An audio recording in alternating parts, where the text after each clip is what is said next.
privilege and distinct honor of presenting to you the President of the United States. Thank you.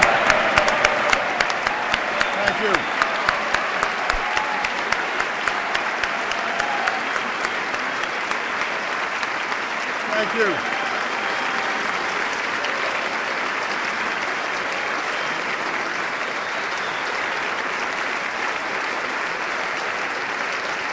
Thank you.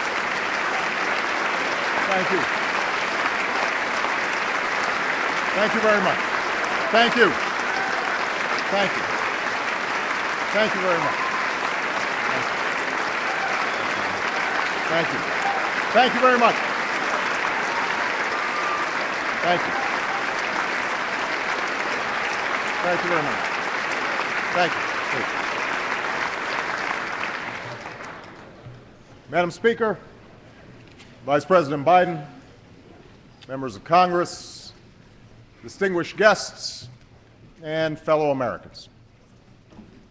Our Constitution declares that from time to time, the President shall give to Congress information about the state of our Union.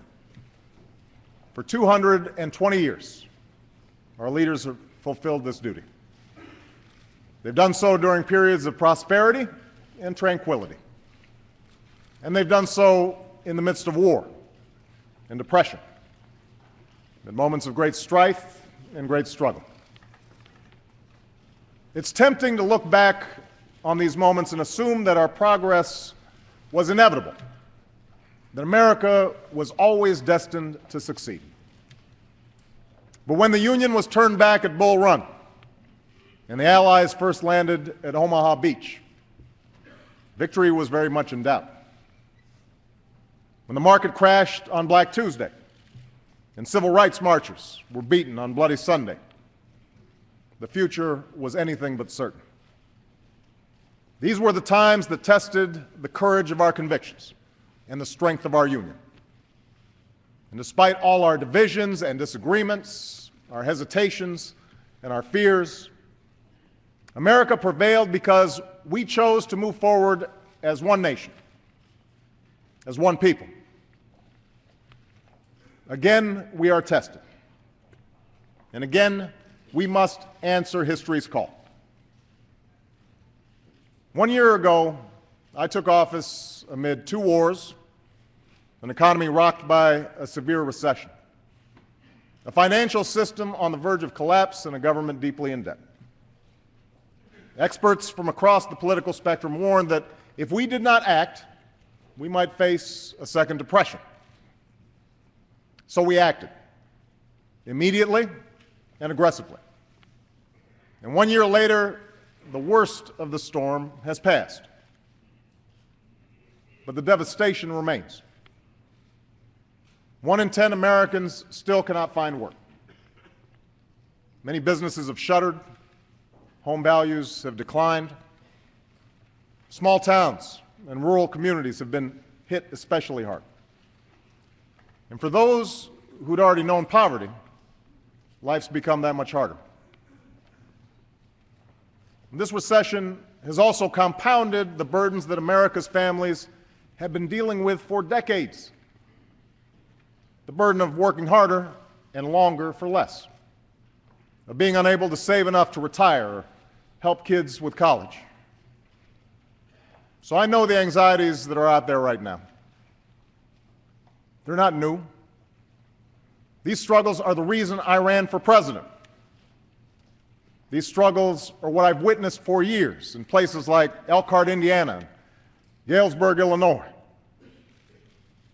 I hear about them in the letters that I read each night.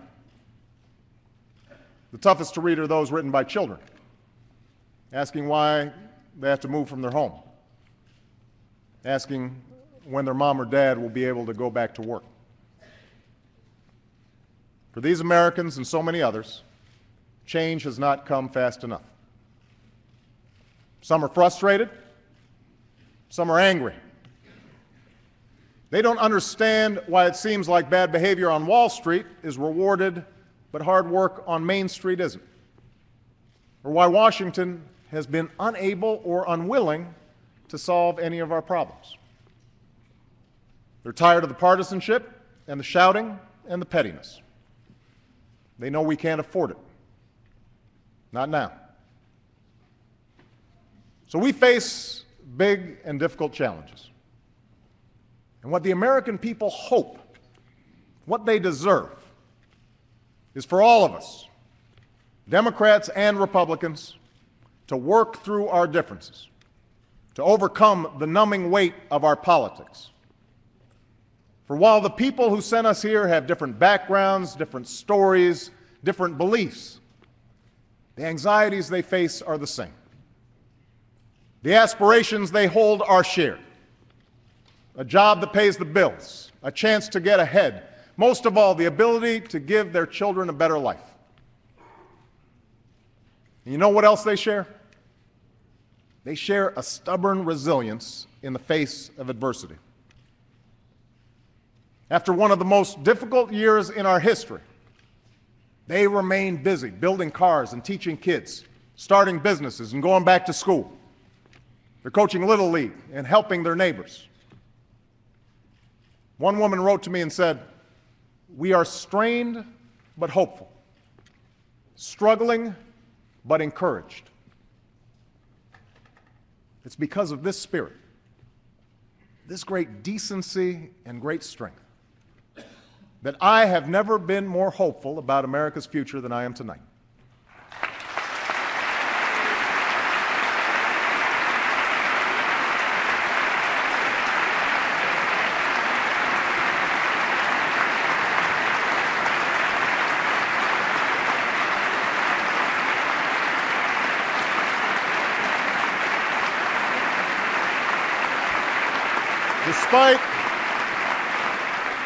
Despite our hardships, our union is strong. We do not give up. We do not quit. We do not allow fear or division to break our spirit. In this new decade, it's time the American people get a government that matches their decency, that embodies their strength.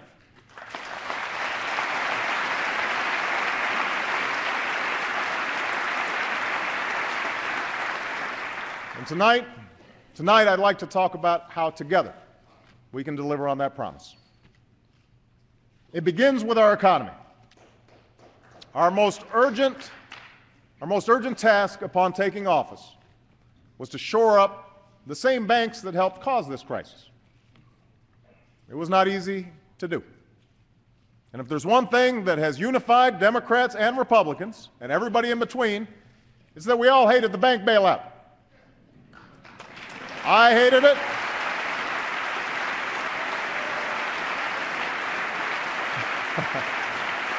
I hated it. I hated it. You hated it. It was about as popular as a root canal. But when I ran for president, I promised I wouldn't just do what was popular. I would do what was necessary. And if we had allowed the meltdown of the financial system, unemployment might be double what it is today. More businesses would certainly have closed. More homes would have surely been lost. So I supported the last administration's efforts to create the Financial Rescue Program. And when we took that program over, we made it more transparent and more accountable. And as a result, the markets are now stabilized, and we've recovered most of the money we spent on the banks.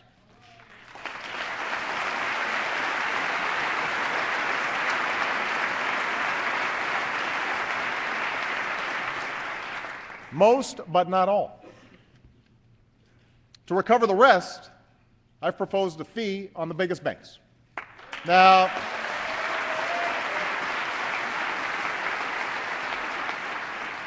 I know Wall Street isn't keen on this idea, but if these firms can afford to hand out big bonuses again, they can afford a modest fee to pay back the taxpayers who rescued them in their time of need.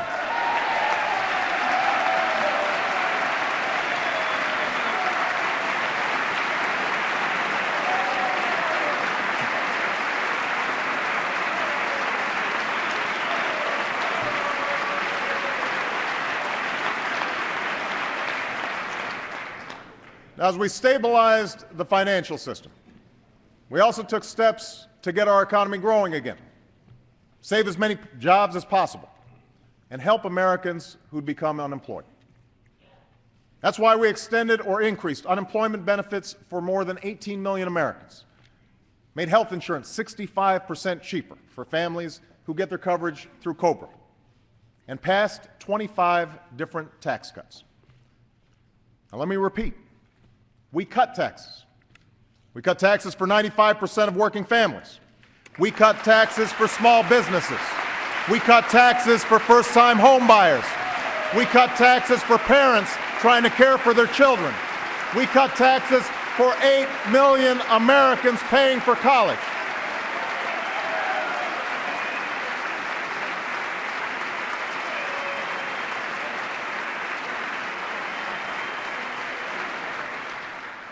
I thought I'd get some applause on that one.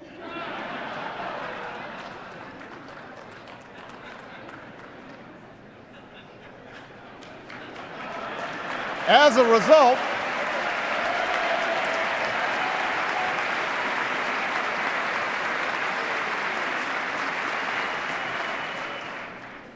result, millions of Americans had more to spend on gas and food and other necessities, all of which helped businesses keep more workers.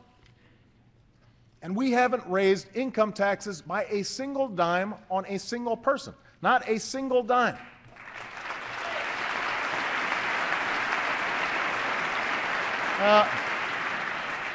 Because of the steps we took, there are about 2 million Americans working right now who would otherwise be unemployed.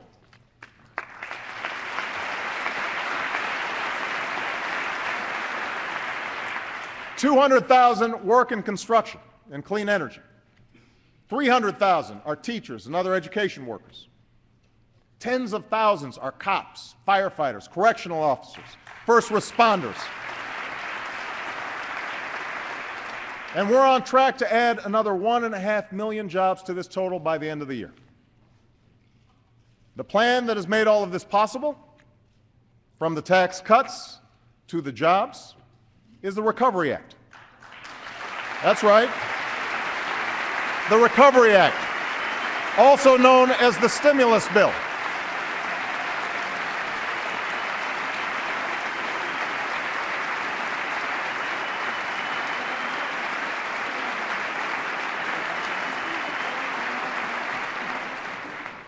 Economists on the left and the right say this bill has helped save jobs and avert disaster. But you don't have to take their word for it. Talk to the small business in Phoenix that will triple its workforce because of the Recovery Act. Talk to the window manufacturer in Philadelphia who said he used to be skeptical about the Recovery Act until he had to add 2 more work shifts just because of the business it created. Talk to the single teacher raising 2 kids who was told by her principal in the last week of school that because of the Recovery Act, she wouldn't be laid off after all. There are stories like this all across America. And after 2 years of recession, the economy is growing again. Retirement funds have started to gain back some of their value. Businesses are beginning to invest again. And slowly, some are starting to hire again. But I realize that for every success story, there are other stories of men and women who wake up with the anguish of not knowing where their next paycheck will come from, who send out resumes week after week and hear nothing in response. That is why jobs must be our #1 focus in 2010, and that's why I'm calling for a new jobs bill tonight.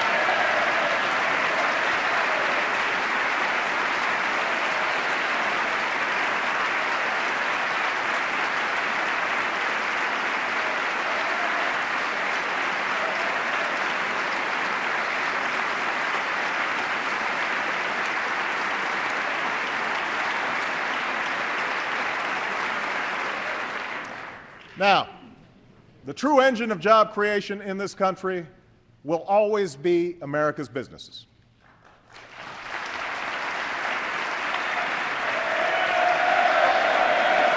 I agree.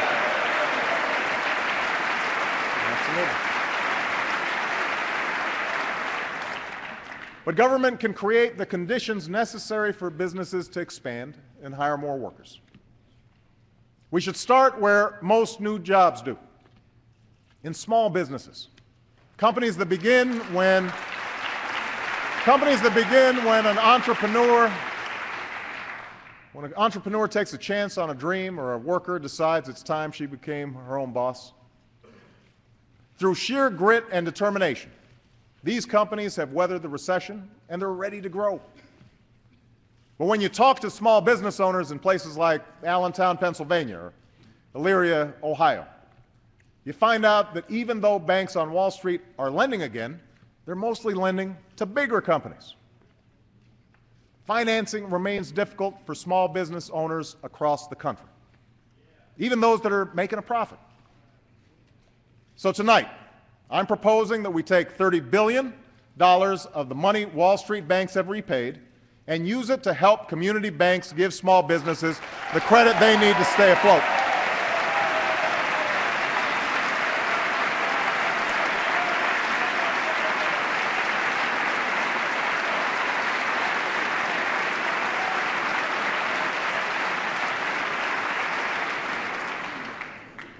I'm also proposing a new small business tax credit, one that will go to over 1 million small businesses who hire new workers or raise wages.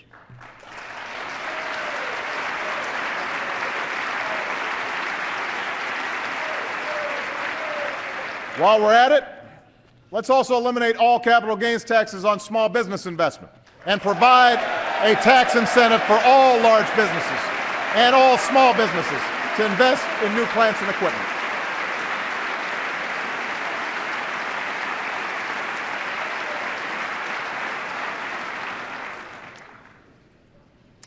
Next, we can put Americans to work today building the infrastructure of tomorrow.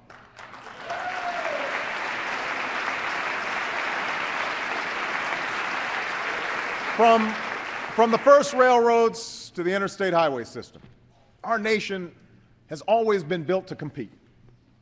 There's no reason Europe or China should have the fastest trains or the new factories that manufacture clean energy products. Tomorrow I'll visit Tampa, Florida, where workers will soon break ground on a new high-speed railroad funded by the Recovery Act. There are projects like that all across this country that will create jobs and help move our nation's goods, services, and information.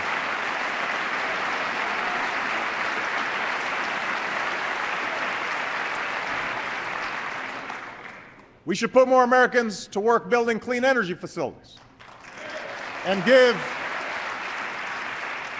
rebates to Americans who make their homes more energy efficient, which supports clean energy jobs. And to encourage these and other businesses to stay within our borders, it is time to finally slash the tax breaks for companies that ship our jobs overseas and give those tax breaks to companies that create jobs right here in the United States of America.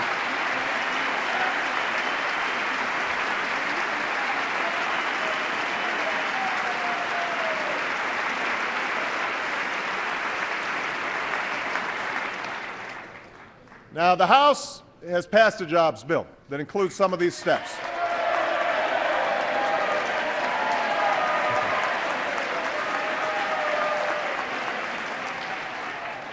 As the first order of business this year, I urge the Senate to do the same, and I know they will. They will.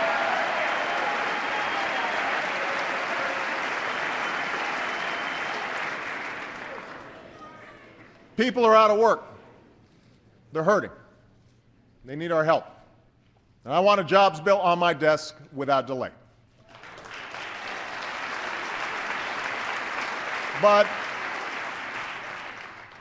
the truth is, these steps won't make up for the 7 million jobs that we've lost over the last 2 years. The only way to move to full employment is to lay a new foundation for long-term economic growth and finally address the problems that America's families have confronted for years. We can't afford another so-called economic expansion like the one from the last decade, what some call the lost decade, where jobs grew more slowly than during any prior expansion. where the income of the average American household declined while the cost of health care and tuition reached record highs, where prosperity was built on a housing bubble and financial speculation. From the day I took office, I've been told that addressing our larger challenges is too ambitious. Such an effort would be too contentious. I've been told that our political system is too gridlocked and that we should just put things on hold for a while. For those who make these claims, I have one simple question. How long should we wait? How long should America put its future on hold? You see,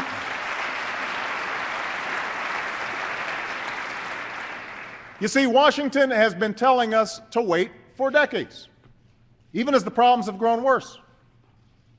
Meanwhile, China's not waiting to revamp its economy. Germany's not waiting. India's not waiting. These nations they're not standing still. These nations aren't playing for second place. They're putting more emphasis on math and science. They're rebuilding their infrastructure. They're making serious investments in clean energy because they want those jobs. Well, I do not accept second place for the United States of America.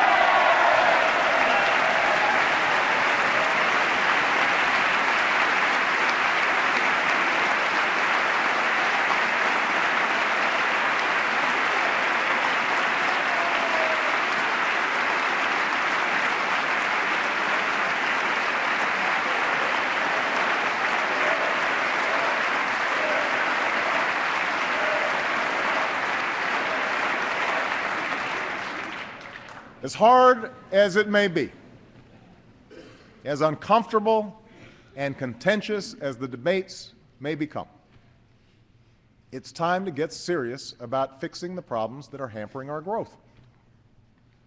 Now, one place to start is serious financial reform. Look, I am not interested in punishing banks. I'm interested in protecting our economy. A strong, healthy financial market makes it possible for businesses to access credit and create new jobs.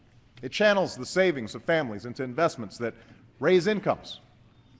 But that can only happen if we guard against the same recklessness that nearly brought down our entire economy. We need to make sure consumers and middle-class families have the information they need to make financial decisions.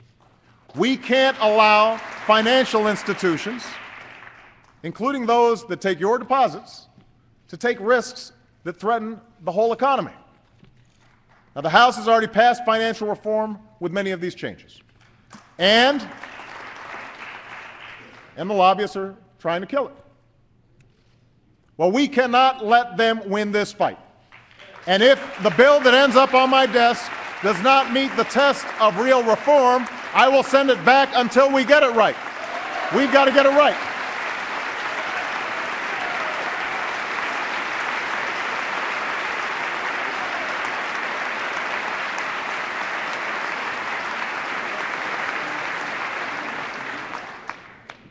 Next, we need to encourage American innovation. Last year, we made the largest investment in basic research funding in history. An investment that could lead to the world's cheapest solar cells, or treatment that kills cancer cells but leaves healthy ones untouched. And no area is more ripe for such innovation than energy. You can see the results of last year's investments in clean energy. In the North Carolina company that will create 1,200 jobs nationwide helping to make advanced batteries, or in the California business that will put 1,000 people to work making solar panels. But to create more of these clean energy jobs, we need more production, more efficiency, more incentives. And that means building a new generation of safe, clean nuclear power plants in this country.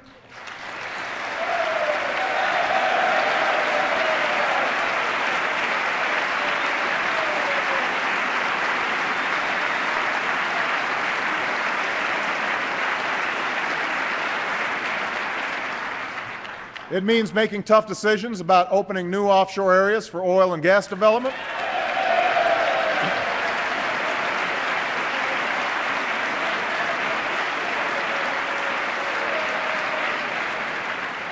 It means continued investment in advanced biofuels and clean coal technologies.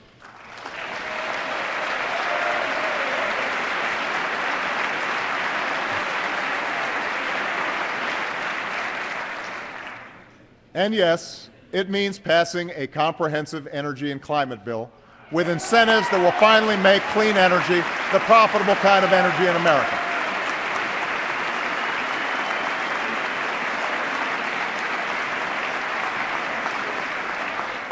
I'm grateful to the House for passing such a bill last year. And this year I'm eager to help advance the bipartisan effort in the Senate. I know there have been questions about whether we can afford such changes in a tough economy. I know that there are those who disagree with the overwhelming scientific evidence on climate change. But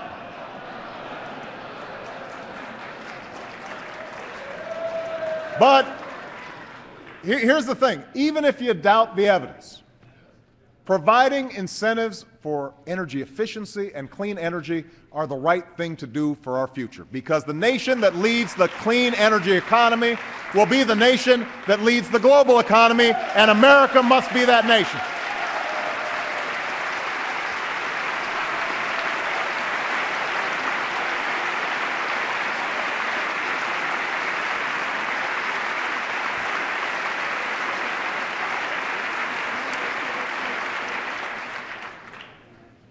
Third, we need to export more of our goods.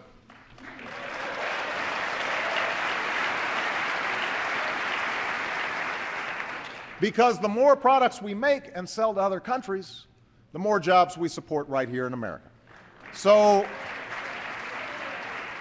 tonight we set a new goal.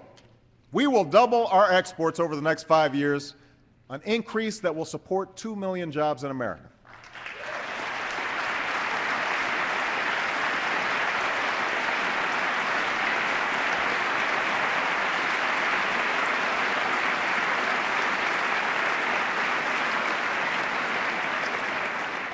To help meet this goal, we're launching a national export initiative that will help farmers and small businesses increase their exports and reform export controls consistent with national security. We have to seek new markets aggressively, just as our competitors are. If America sits on the sidelines while other nations sign trade deals, we will lose the chance to create jobs on our shores.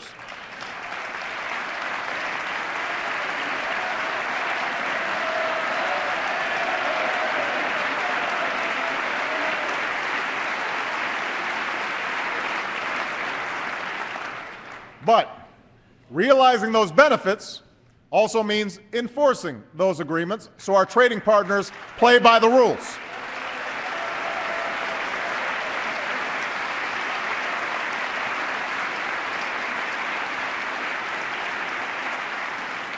And that's why we'll continue to shape a Doha trade agreement that opens global markets, and why we will strengthen our trade relations in Asia and with key partners like South Korea and Panama and Colombia.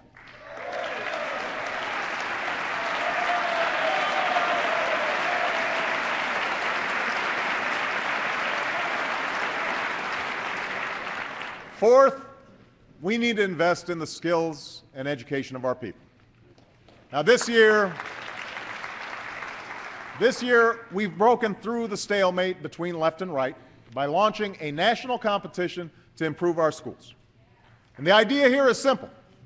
Instead of rewarding failure, we only reward success. Instead of funding the status quo, we only invest in reform. Reform that raises student achievement, inspires students to excel in math and science, and turns around failing schools that steal the future of too many young Americans, from rural communities to the inner city. In the 21st century, the best anti-poverty program around is a world-class education.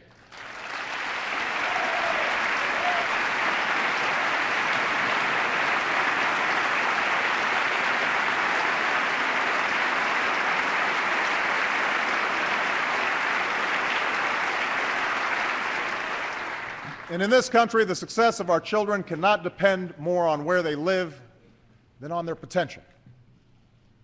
When we renew the Elementary and Secondary Education Act, we will work with Congress to expand these reforms to all 50 states. Still, in this economy, a high school diploma no longer guarantees a good job. That's why I urge the Senate to follow the House and pass a bill that will revitalize our community colleges, which are a career pathway to the children of so many working families.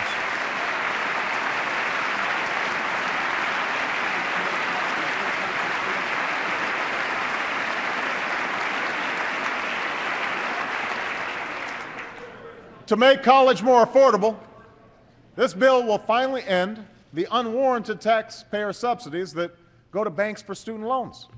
Instead, let's take that money and give families a $10,000 tax credit for 4 years of college and increase Pell Grants.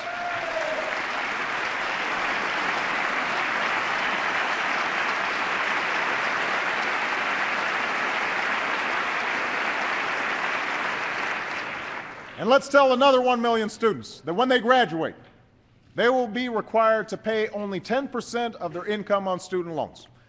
And all of their debt will be forgiven after 20 years, and forgiven after 10 years if they choose a career in public service.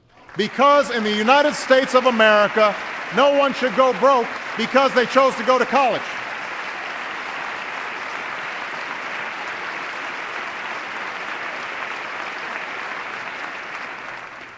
And by the way, it's time for colleges and universities to get serious about cutting their own costs, because they too have a responsibility to help solve this problem.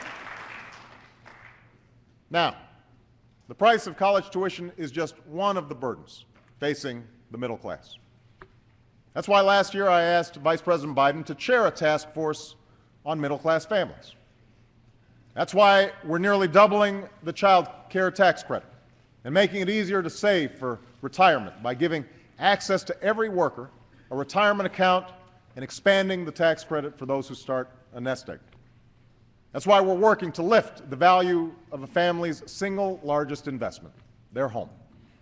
The steps we took last year to shore up the housing market have allowed millions of Americans to take out new loans and save an average of $1,500 on mortgage payments. This year, we will step up refinancing so that homeowners can move into more affordable mortgages. And it is precisely to relieve the burden on middle-class families that we still need health insurance reform.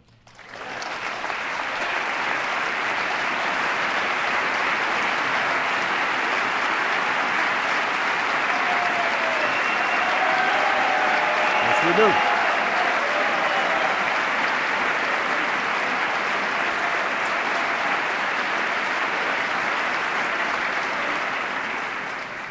Now, let's clear a few things up.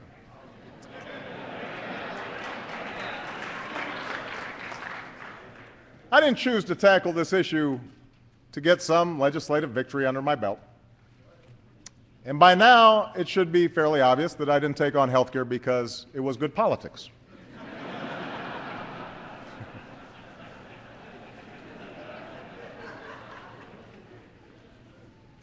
I took on health care because of the stories I've heard from Americans with pre-existing conditions whose lives depend on getting coverage, patients who've been denied coverage, families, even those with insurance, who are just one illness away from financial ruin.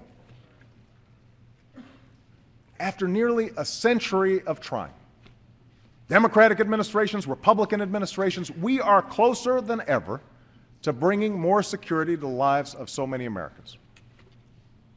The approach we've taken would protect every American from the worst practices of the insurance industry. It would give small businesses and uninsured Americans a chance to choose an affordable health care plan in a competitive market. It would require every insurance plan to cover preventive care. And by the way, I want to acknowledge our First Lady, Michelle Obama, who this year is creating a national movement to tackle the epidemic of childhood obesity and make kids healthier. Thank you, honey.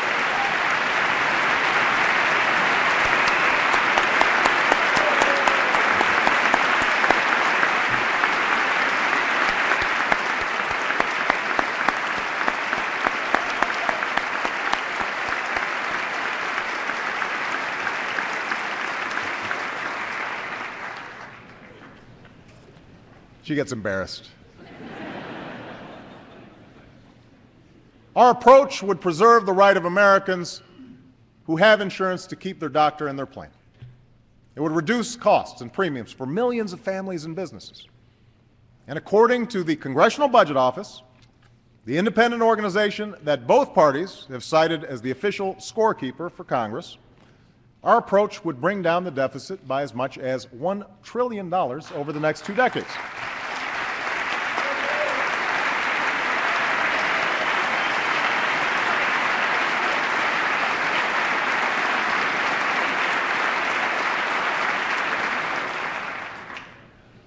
Still, this is a complex issue, and the longer it was debated, the more skeptical people became.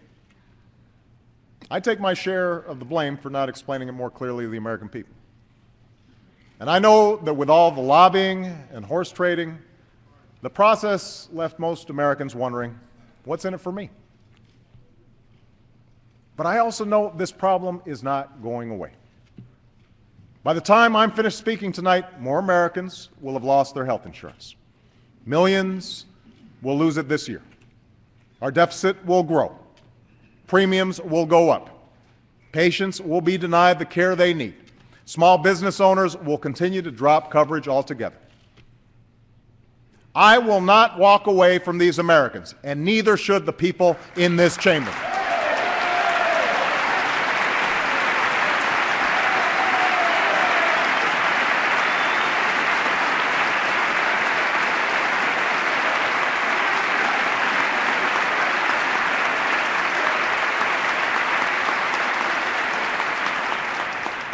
So, as temperatures cool, I want everyone to take another look at the plan we've proposed.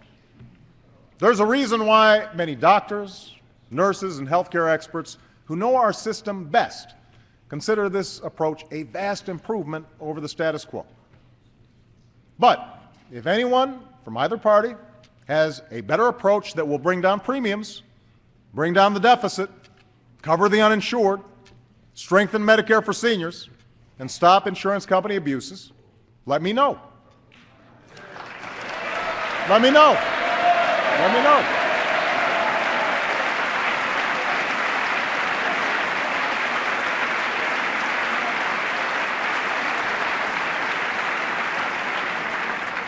I'm eager to see it. Here's what I ask Congress, though. Don't walk away from reform. Not now. Not when we are so close. Let us find a way to come together and finish the job for the American people. Let's get it done. Let's get it done.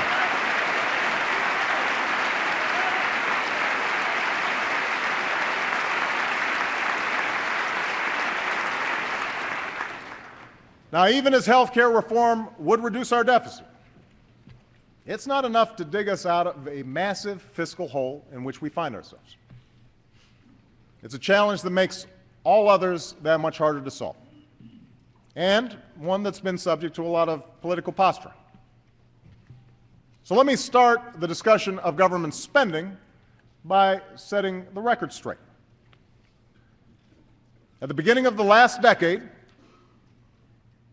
the year 2000, America had a budget surplus of over $200 billion. By the time I took office, we had a one-year deficit of over $1 trillion and projected deficits of $8 trillion over the next decade. Most of this was the result of not paying for 2 wars, 2 tax cuts, and an expensive prescription drug program. On top of that, the effects of the recession put a $3 trillion hole in our budget. All this was before I walked in the door. Now,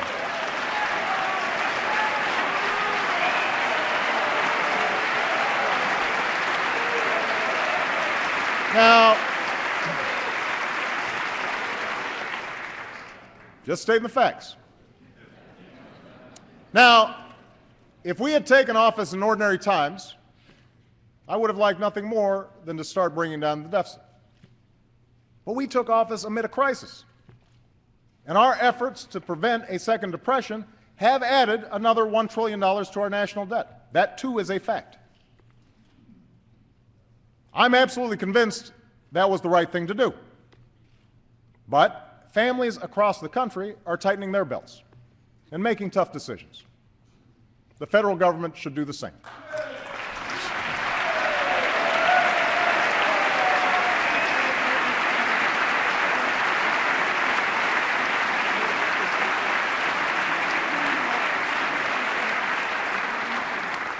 So tonight, I'm proposing specific steps to pay for the $1 trillion that it took to rescue the economy last year.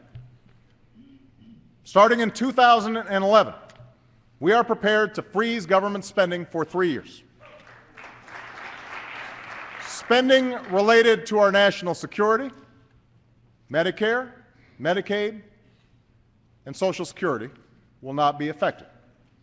But all other discretionary government programs will.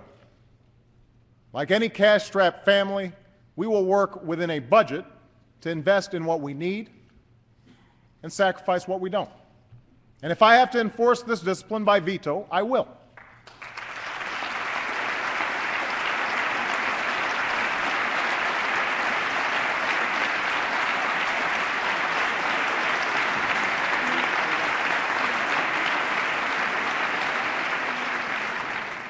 We will continue to go through the budget, line by line, page by page, to eliminate programs that we can't afford and don't work. We've already identified $20 billion in savings for next year. To help working families, we'll extend our middle-class tax cuts. But at a time of record deficits, we will not continue tax cuts for oil companies, for investment fund managers, and for those making over $250,000 a year. We just can't afford it.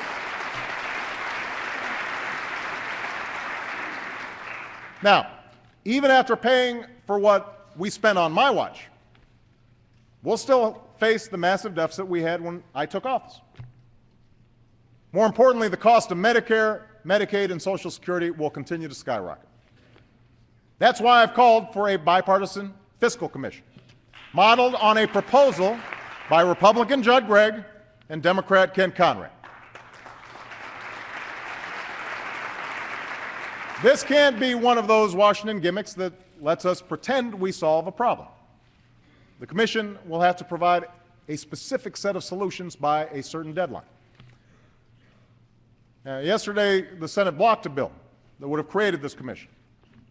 So I'll issue an executive order that will allow us to go forward, because I refuse to pass this problem on to another generation of Americans.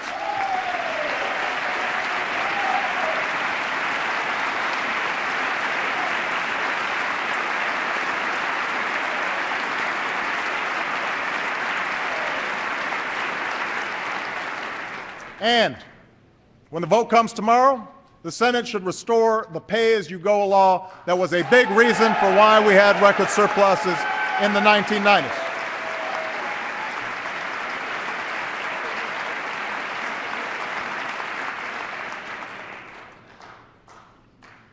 Now, I know that some in my own party will argue that we can't address the deficit or freeze government spending when so many are still hurting. And I agree, which is why this freeze won't take effect until next year, when the economy is stronger. That's how budgeting works.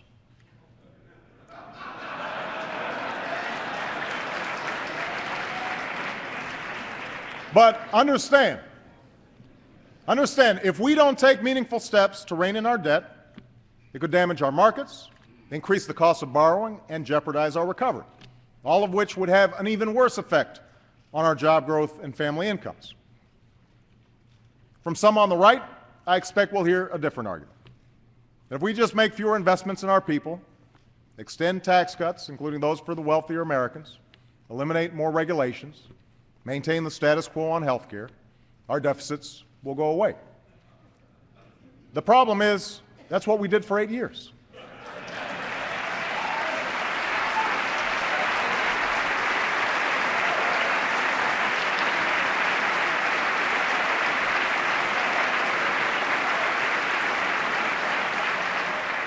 That's what helped us into this crisis.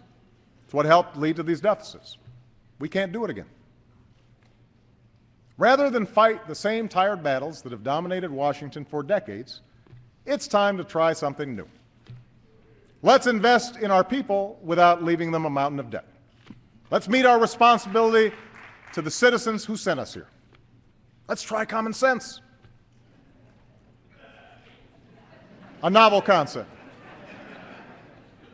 Now, to do that, we have to recognize that we face more than a deficit of dollars right now. We face a deficit of trust. Deep and corrosive doubts about how Washington works that have been growing for years. To close that credibility gap, we have to take action on both ends of Pennsylvania Avenue. To end the outsized influence of lobbyists, to do our work openly, to give our people the government they deserve.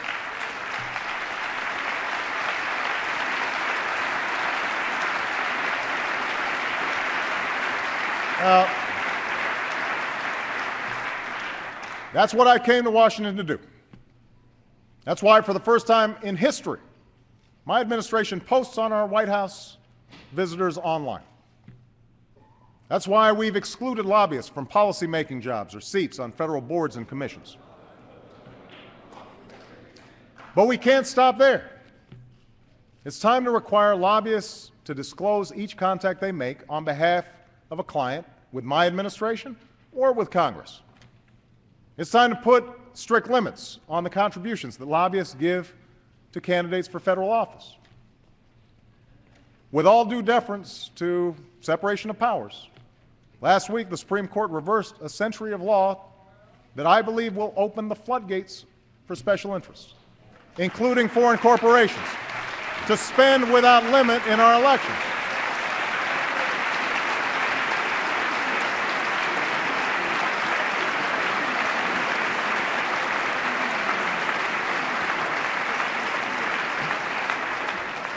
I don't think American elections should be bankrolled by America's most powerful interests, or worse, by foreign entities.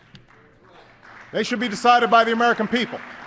And I'd urge Democrats and Republicans to pass a bill that helps correct some of these problems. I'm also calling on Congress to continue down the path of earmark reform. Democrats and Republicans.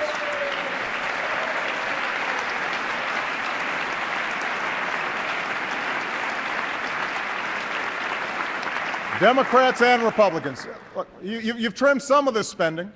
You've embraced some meaningful change. But restoring the public trust demands more. For example, some members of Congress post some earmark requests online. Tonight, I'm calling on Congress to publish all earmark requests on a single website before there's a vote, so that the American people can see how their money's being spent.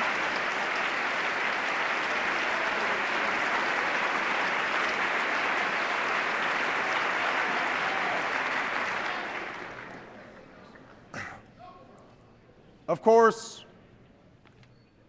none of these reforms will even happen if we don't also reform how we work with one another. Now, I'm not naive. I never thought that the mere fact of my election would usher in peace and harmony in some post-partisan era. I knew that both parties have fed divisions that are deeply entrenched. And on some issues, there are simply philosophical differences that will always cause us to part ways. These disagreements about the role of government in our lives, about our national priorities and our national security, they've been taking place for over 200 years. They're the very essence of our democracy. But what frustrates the American people is a Washington where every day is election day. We can't wage a perpetual campaign where the only goal is to see who can get the most embarrassing headlines about the other side. A belief that if you lose, I win. Neither party should delay or obstruct every single bill just because they can. The confirmation of I'm speaking to both parties now. The confirmation of well-qualified public servants shouldn't be held hostage to the pet projects or grudges of a few individual senators.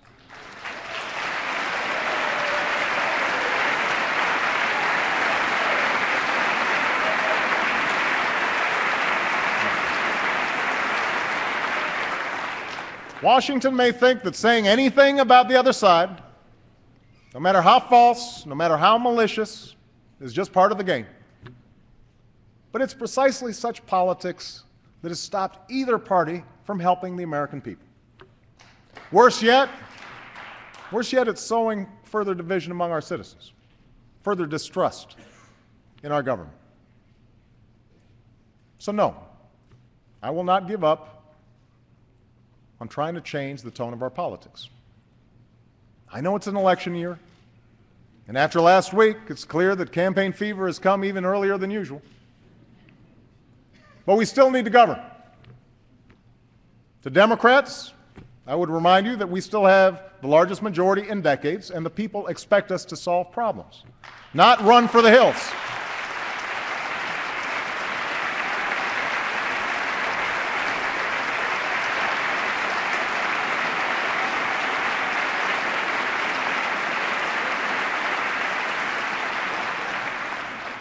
And if the Republican leadership is going to insist that 60 votes in the Senate are required to do any business at all in this town, a supermajority, then the responsibility to govern is now yours as well. Just saying no to everything may be good short-term politics, but it's not leadership. We were sent here to serve our citizens, not our ambitions.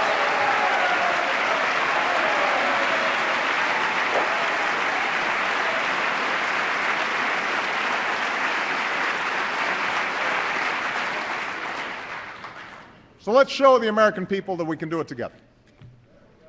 This week I'll be addressing a meeting of the House Republicans. I'd like to begin monthly meetings with both Democratic and Republican leadership. I know you can't wait.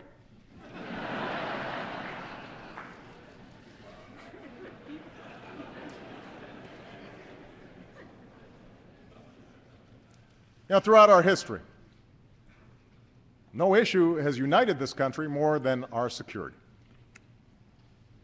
Sadly, some of the unity we felt after 9/11 has dissipated. And we can argue all we want about who's to blame for this, but I'm not interested in relitigating the past. I know that all of us love this country. All of us are committed to its defense. So let's put aside the schoolyard taunts about who's tough. Let's reject the false choice between protecting our people and upholding our values. Let's leave behind the fear and division and do what it takes to defend our nation and forge a more hopeful future for America and for the world.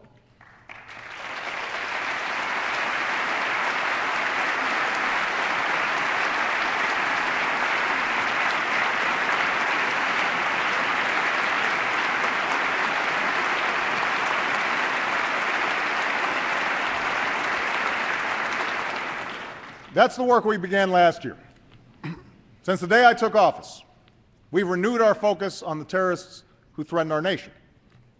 We've made substantial investments in our homeland security and disrupted plots that threaten to take American lives. We are filling unacceptable gaps revealed by the failed Christmas attack with better airline security and swifter action on our intelligence. We've prohibited torture and strengthened partnerships from the Pacific to South Asia to the Arabian Peninsula. And in the last year, hundreds of al-Qaeda's fighters and affiliates, including many senior leaders, have been captured or killed, far more than in 2008. And in Afghanistan, we're increasing our troops and training Afghan security forces so they can begin to take the lead in July of 2011 and our troops can begin to come home.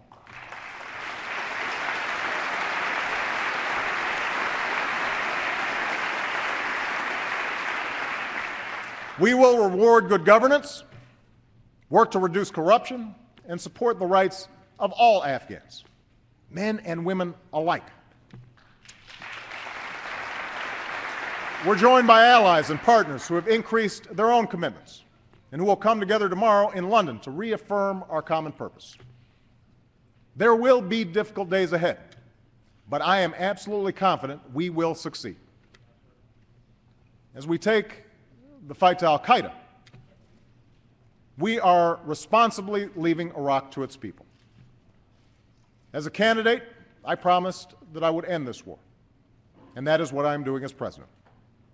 We will have all of our combat troops out of Iraq by the end of this August. We will support the Iraqi government. We will support the Iraqi government as they hold elections, and we will continue to partner with the Iraqi people to promote regional peace and prosperity. But make no mistake, this war is ending, and all of our troops are coming home.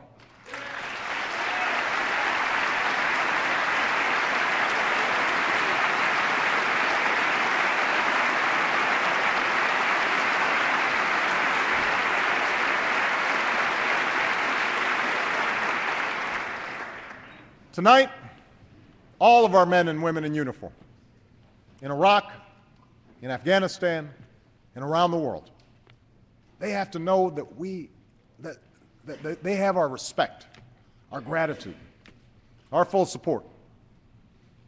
And just as they must have the resources they need in war, we all have a responsibility to support them when they come home.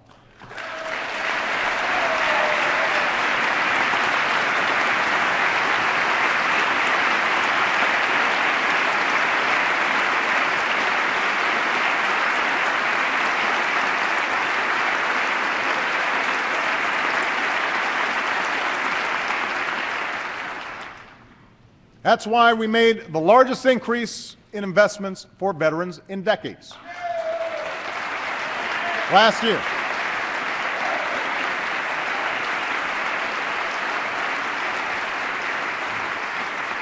That's why we're building a 21st century VA. And that's why Michelle has joined with Jill Biden to forge a national commitment to support military families.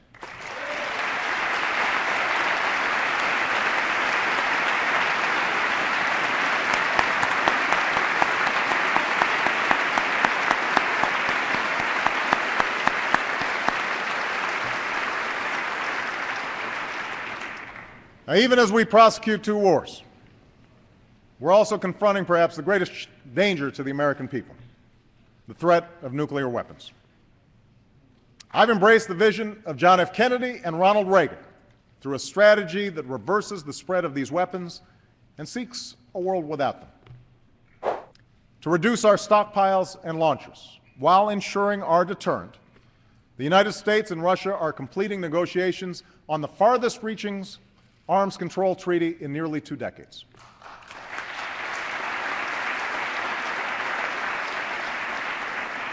And at April's Nuclear Security Summit, we will bring 44 nations together here in Washington, D.C. behind a clear goal: securing all vulnerable nuclear materials around the world in 4 years so that they never fall into the hands of terrorists.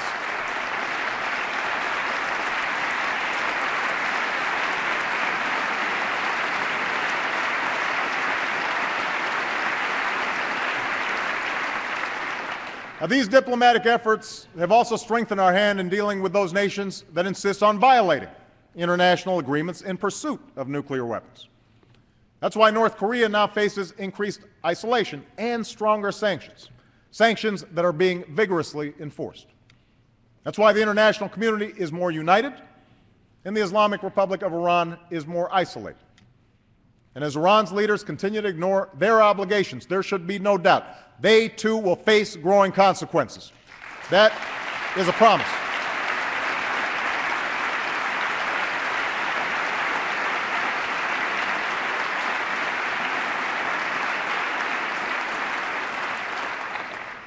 That's the leadership we are providing. Engagement that advances the common security and prosperity of all people. We're working through the G20 to sustain a lasting global recovery. We're working with Muslim communities around the world to promote science and education and innovation. We have gone from a bystander to a leader in the fight against climate change. We're helping developing countries to feed themselves and continuing the fight against HIV/AIDS.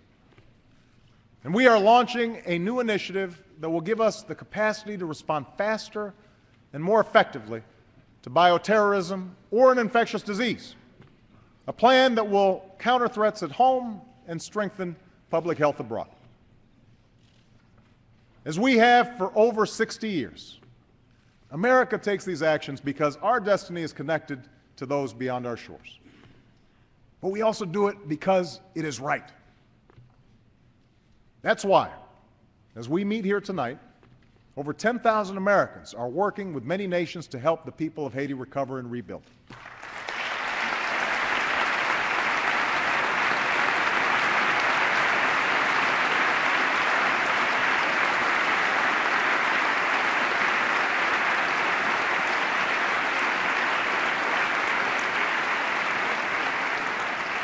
That's why we stand with the girl who yearns to go to school in Afghanistan, why we support the human rights of the women marching through the streets of Iran, why we advocate for the young man denied a job by corruption in Guinea. For America must always stand on the side of freedom and human dignity. Always.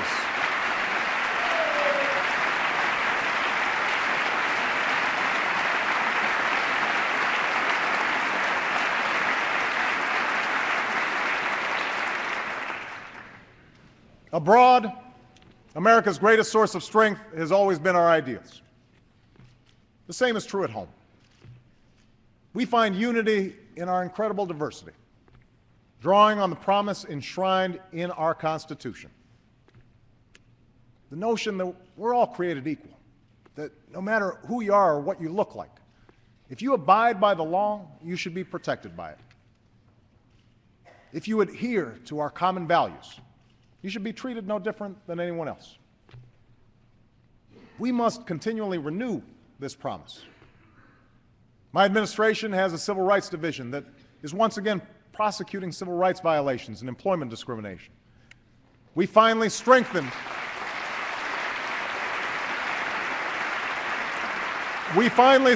our laws to protect against crimes driven by hate. This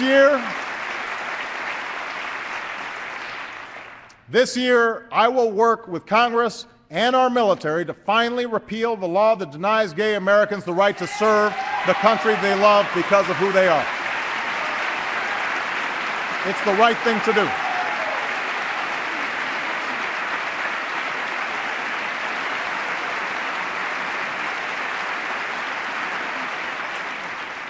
We're going to crack down on violations of equal pay laws so that women get equal pay for an equal day's work.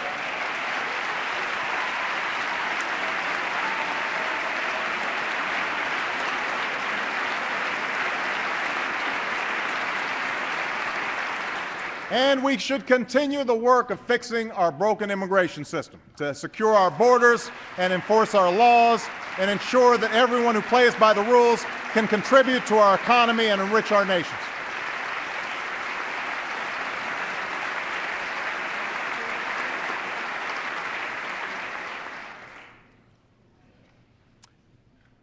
In the end, it's our ideals, our values that built America.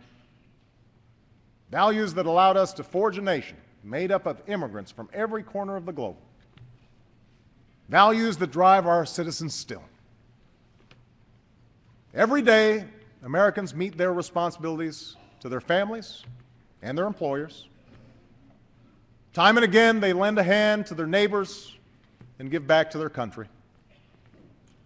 They take pride in their labor and are generous in spirit. These aren't Republican values or Democratic values that they're living by, business values or labor values. They're American values. Unfortunately, too many of our citizens have lost faith that our biggest institutions, our corporations, our media, and yes, our government, still reflect these same values. Each of these institutions are full of honorable men and women doing important work that helps our country prosper. But each time a CEO rewards himself for failure, or a banker puts the rest of us at risk for his own selfish gain, people's doubts grow. Each time lobbyists game the system or politicians tear each other down instead of lifting this country up, we lose faith. The more that TV pundits reduce serious debates to silly arguments, big issues into sound bites, our citizens turn away. No wonder there's so much cynicism out there. No wonder there's so much disappointment. I campaigned on the promise of change. Change we can believe in, the slogan went. And right now I know there are many Americans who aren't sure if they still believe we can change or that I can deliver it.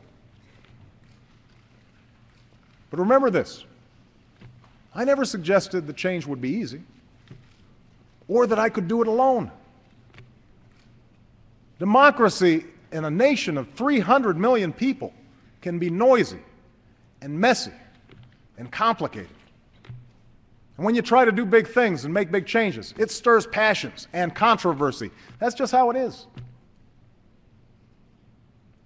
Those of us in public office can respond to this reality by playing it safe and avoid telling hard truths and pointing fingers. We can do what's necessary to keep our poll numbers high and get through the next election, instead of doing what's best for the next generation.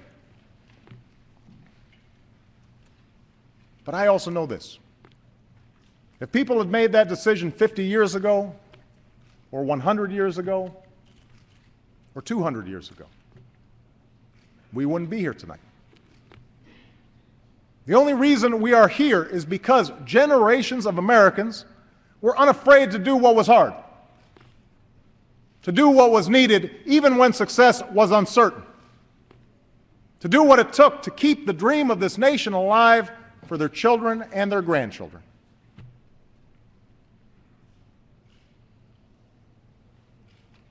Our administration has had some political setbacks this year, and some of them were deserved. But I wake up every day knowing that they are nothing compared to the setbacks that families all across this country have faced this year.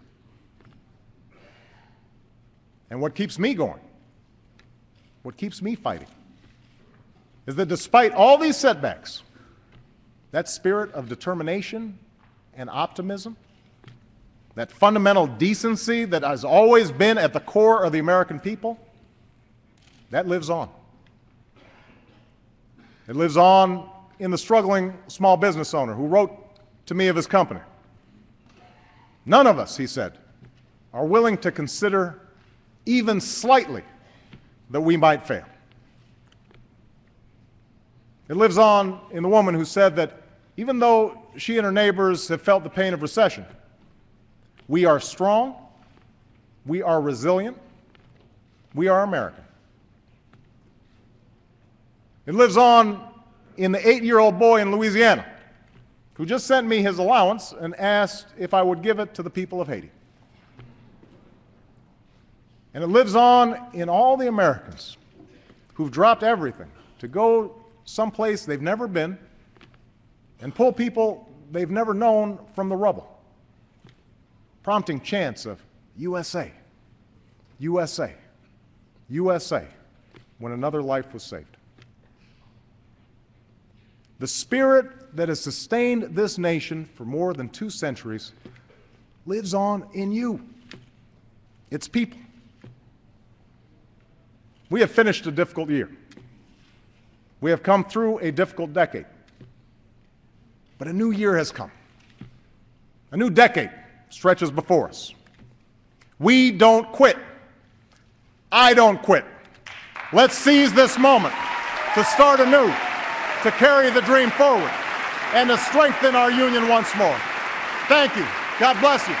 And God bless the United States of America.